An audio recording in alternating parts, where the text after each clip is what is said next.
Artistes sur scène, du public dans la salle, mais aucun spectacle. Au final, pendant 2 jours, le Minotaure à Vendôme accueille les rencontres à l'Ouest.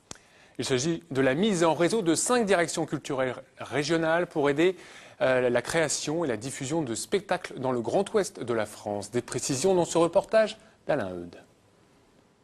En fait, c'est né donc en 2010 lors de... 2 comédiennes vivantes en Limousin, une compagnie chorégraphique installée dans les Deux-Sèvres, une metteur en scène associée aux scènes nationales des Pays de la Loire, et dans la salle, 220 programmateurs venus au spectacle. Si on veut continuer à aider des artistes qui mettent 7 personnes, 8 personnes, 10 personnes sur un plateau, il faut qu'on se mette à plusieurs.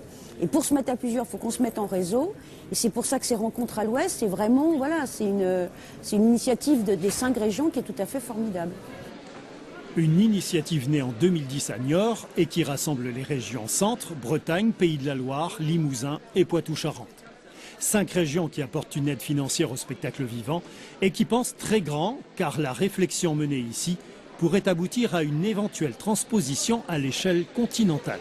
Ça va être un objectif à se fixer dans les années à venir, c'est comment, ça existe déjà, il y a déjà des rencontres au niveau européen, il y a déjà des dialogues, notamment dans l'Union européenne, mais je pense que ça c'est un enjeu dans les années à venir, c'est comment essayer de favoriser la diffusion des compagnies sur les territoires le plus large possible, au-delà des frontières régionales et nationales.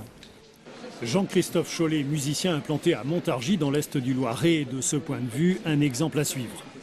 Il monte son prochain spectacle en Midi-Pyrénées et prévoit de l'emmener en Suisse ou en Allemagne, avec si possible des dates en région Centre et dans le Grand Ouest.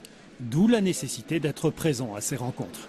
C'est tellement difficile de joindre aujourd'hui les programmateurs qui sont submergés sous les offres que finalement les avoir en vrai, c'est important. Cette année, 15 compagnies artistiques ont bénéficié de ce coup de pouce. Vous verrez très probablement certaines de leurs créations en région Centre l'an prochain.